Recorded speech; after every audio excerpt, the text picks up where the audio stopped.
আমি তুলে দিচ্ছি।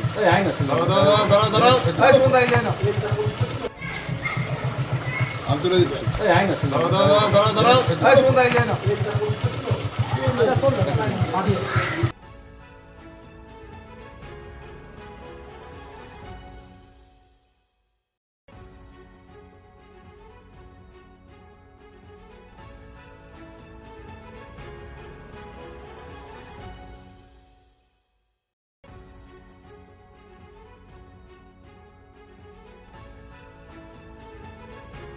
আজকে আপনারা সবাই হয়তো অবগত আছেন যে আমাদের রাষ্ট্রবাদী শক্তি আমাদের রাজ্যে স্বাধীনতার পর প্রথমবার ক্ষমতাতে এসেছে এবং সেই রাষ্ট্রবাদী শক্তির আমরা যে শাখা সংগঠন অর্থাৎ শিক্ষক সংগঠন হিসাবে আমরা আমাদের মাননীয় এসআই মহাশয়ের কাছে আমাদের যে সংগঠন তৈরির যে কমিটি সেই ব্যাপারে আমরা আজকে আলোচনা করলাম এবং আগামী দিনে সংগঠন কিভাবে চলবে এবং কিভাবে হচ্ছে স্কুলের পরিবেশ বা স্কুলের পড়াশোনার মান সিলেবাসের মানোন্নয়ন কিভাবে ঘটাবে আমরা এই সম্বন্ধে যা কিছু আলোচনা করেছি আমাদের সংগঠন স্তরে তা এসআই সাহেব মহাশয়ের কাছে আমরা বিস্তারিতভাবে জানালাম এবং আগামী দিনে আমরা যে একটা শিক্ষার পরিবেশ এবং রামরাজ্য যে তৈরি করব শিক্ষার ক্ষেত্রে আপনারা তো জানেন যে গত বছর বিগত কয়েক বছরে যে শিক্ষার হাল কি হয়েছে প্রাথমিক স্কুলগুলো বা বলতে গেলে সরকারি স্কুলগুলোতে শিক্ষার পরিবেশ কিন্তু ছিল না এবং অভিভাবকরা বা অভিভাবিকারা বাধ্য হয়ে মুখ ঘুরিয়ে নিচ্ছিল আমরা আজকে সেই জায়গাটাতে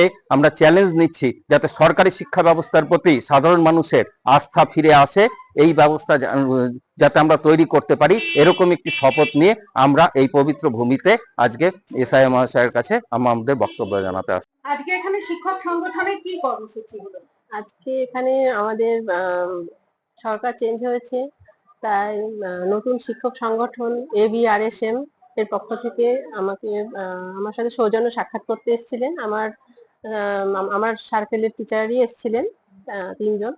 তো তাদের বক্তব্য, তারা আমাকে আশ্বাস দিলেন তারা ভবিষ্যতে কি সব শিক্ষার আমাদের আমার বিশেষ করে আমাদের চক্রের আমার সার্কেলের শিক্ষার উন্নতির জন্য উন্নতিকল্পে যা যা পদক্ষেপ নিতে হবে, গ্রহণ করতে হবে সেগুলো সম্পর্কে আমাকে জানালেন এবং আমার কাছ থেকেও কিছু ভিউ পয়েন্ট নিলেন আমারও, যে আমিও বললাম যে কি কি দরকার আমাদের অনেক শিক্ষা রিফরমেশনের জন্য যা যা দরকার সেগুলো ওনাদেরকে জানালাম। ওনাদের সংগঠনের পক্ষ থেকে ওনাদের হায়ার অথরিটিকে ওনারা সেই সমস্যাগুলো তুলে ধরবেন, সেই মতো যাতে সেগুলো সমাধান হয়। আমরা তো শিক্ষা চাই, শিক্ষা রিফরমেশন চাই, আরো খুব সুন্দর ভাবে যাতে সরকারি শিক্ষা প্রতিষ্ঠানগুলো আরো উন্নত হতে পারে, আরো ভালো হতে পারে। তার জন্য ওনাদের কাছেও আমার কিছু প্রস্তাব রাখলাম, সেগুলো ওনারাও পর্যালোচনা করবেন, দেখবেন, হায়ার অথরিটিকে জানাবেন, এটুকু আশ্বাস আমাকে দিলেন ওনারা।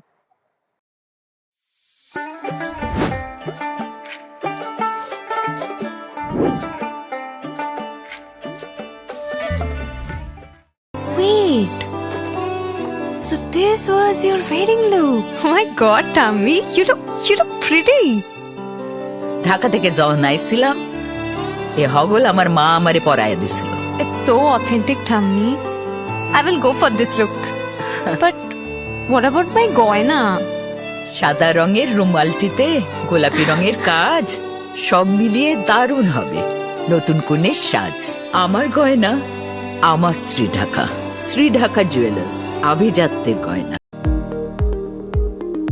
এবার আর স্বাস্থ্য পরীক্ষার জন্য বাইরে যেতে হবে না, সব বিশ্বমানের পরিষেবা আপনার হাতের মুঠোয়। এক ছাদের নিচে পলিক্লিনিক, ডায়াগনস্টিক ও এক্সপার্ট কেয়ার। অপোলো হসপিটালসের কলকাতা, বেঙ্গালুরু, চেন্নাইয়ের বিশেষজ্ঞ ডাক্তারদের সাথে সব জটিল সমস্যার সমাধান। অপোলো ক্লিনিক এখন রায়গঞ্জে। আপনার জীবনের সমস্ত প্রতিকূল পরিস্থিতির অবসান ঘটাতে আজই আসুন স্বর্গীয় জ্যোতিষ গবেষক ও তন্ত্র সাধক অলোক কর্মকারের সুযোগ্য পুত্র ও একমাত্র শিষ্য সঞ্জয়ের কাছে, যিনি আসাম বঙ্গীয় জ্যোতিষ ও তন্ত্র সোসাইটি দ্বারা জ্যোতিষ রত্ন উপাধিতে সম্মানিত। তাই আজই আসুন বংশানুক্রমিক ও সুদক্ষ জ্যোতিষ প্রতিষ্ঠানে। Shishu Mangal child development centre and research institute. এখানে রয়েছেন developmental paediatrician doctor Nilanjan Mukherjee.